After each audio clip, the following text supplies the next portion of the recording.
call me, text me, 11:30, 2:30, 3 o'clock in the morning. Talking about post-up moves, footwork, and sometimes the triangle.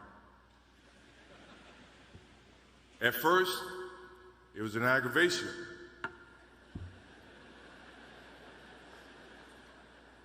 But then it turned into a certain passion.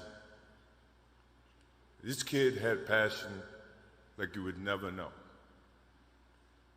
And it's an amazing thing about passion. If you love something, if you have a strong passion for something, you would go to the extreme to try to understand or try to get it. Either ice cream, Cokes, hamburgers, whatever you have a love for. If you have to walk, you would go get it. If you have to beg someone, you would go get it. What Kobe Bryant was to me was the inspiration that someone truly cared about the way I played the game or the way that he wanted to play the game. He wanted to be the best basketball player that he could be. And as I got to know him, I wanted to be the best big brother that I could be.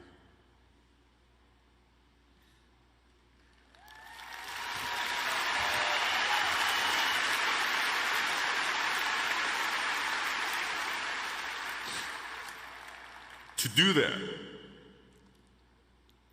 you had to put up with the aggravation, the late night calls, or the dumb questions. I took great pride as I got to know Kobe Bryant that he was just trying to be a better person, a better basketball player. We talked about business. We talked about family.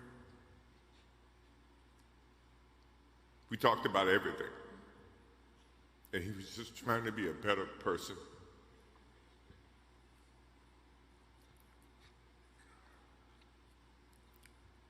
Now he's got me. I'll have to look at another crime meme for the next.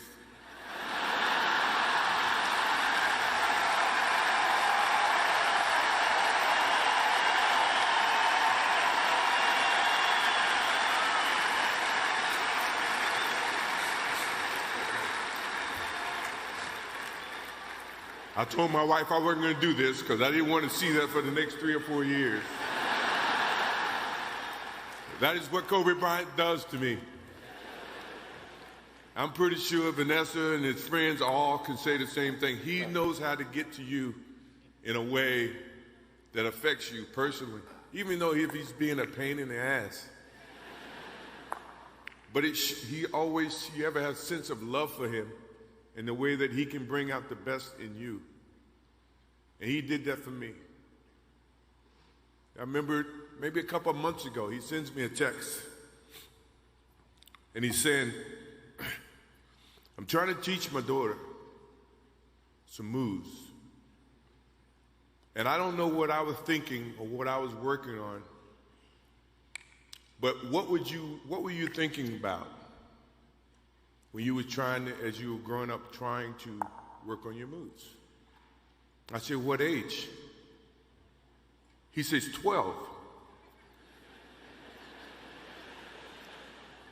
I said, 12, I was trying to play baseball.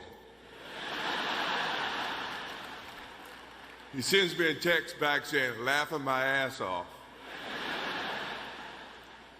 And this is at 2 o'clock in the morning. But the thing about him was we could talk about anything that related to basketball, but we can talk about anything that related to life. And we, as we grow up in life, rarely have friends that we can have conversations like that. Well, it's even rare when you can grow up against adversaries and have conversations like that. I went and saw Phil Jackson in 1999 or maybe 2000. I don't know when Phil was here in LA. And I walk in and Kobe's sitting there. And the first thing, I'm in a suit. First thing Kobe said, did you bring your shoes?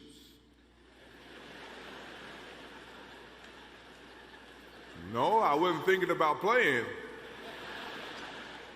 But his attitude to compete and play against someone he felt like he could enhance and improve his game with. To me, that's what I loved about the kid. Absolutely loved about the kid.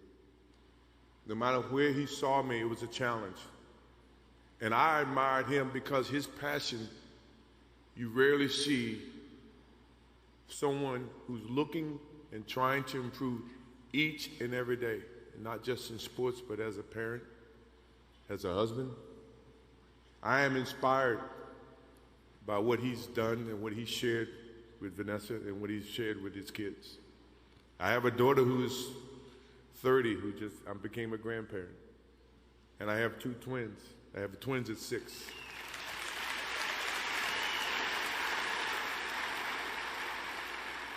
I can't wait to get home to become a girl dad and to hug them and to see the love and the smiles that they bring to us as parents.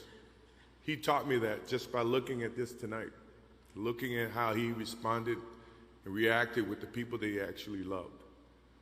These are the things that we will continue to learn from Kobe Bryant.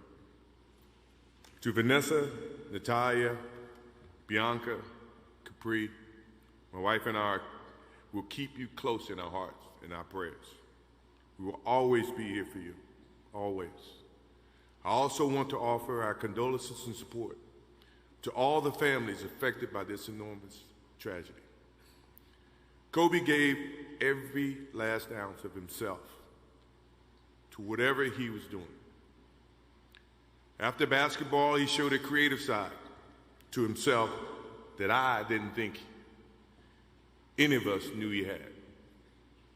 In retirement, he seemed so happy. He found new passions, and he continued to give back as a coach in his community. More importantly, he was an amazing dad, amazing husband, who dedicated himself to his family and who loved his daughters with all his heart. Kobe never left anything on the court. And I think that's what he would want for us to do. No one knows how much time we have. That's why we must live in the moment. We must enjoy the moment.